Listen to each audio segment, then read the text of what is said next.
Gentlewoman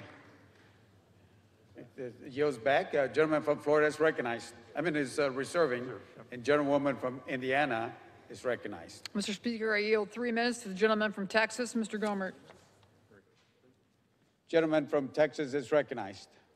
Thank you, Mr. Speaker. And this is personal to me. I've dedicated so much of my adult life to the Constitution of the United States.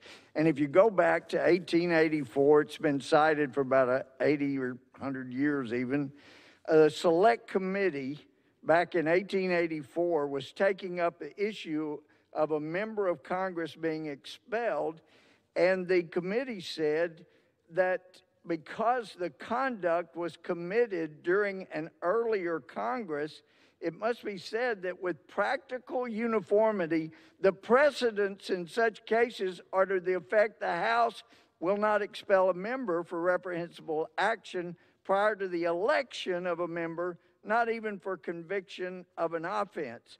That has been so frequently decided in the House that it's no longer a matter of dispute. And yes, that was expelling from the House, but you're wanting to expel a member from being a full member as she was elected to do.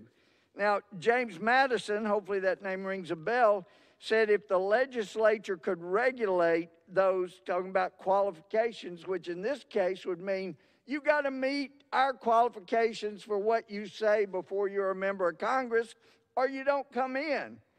And he said if you could regulate those qualifications, it can be by degrees subvert the Constitution. A republic may be converted into an aristocracy or an oligarchy, as well as limiting the number capable of being elected.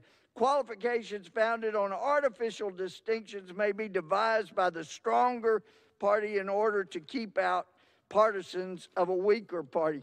This is so dangerous. Never in the history of the Congress has a majority party been taking such fanatical action to remove somebody from the other party from committees. This is unprecedented.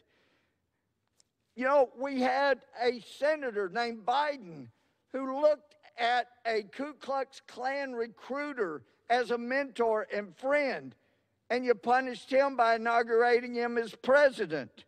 Look, please, I know there's so many good, decent Democrats. We disagree on a lot of things, but as a matter of conscience, you talk about conscience, you got to know if you do this, just like Democrats objecting to electors and then coming around later and say, oh, you're disenfranchising voters.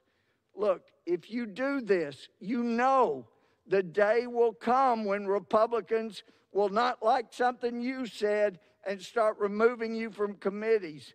This is not a road to go down. I beg you, please don't start this precedent.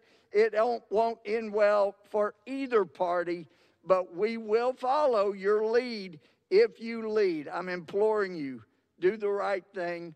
Vote no on this resolution. I yield back. Gentleman.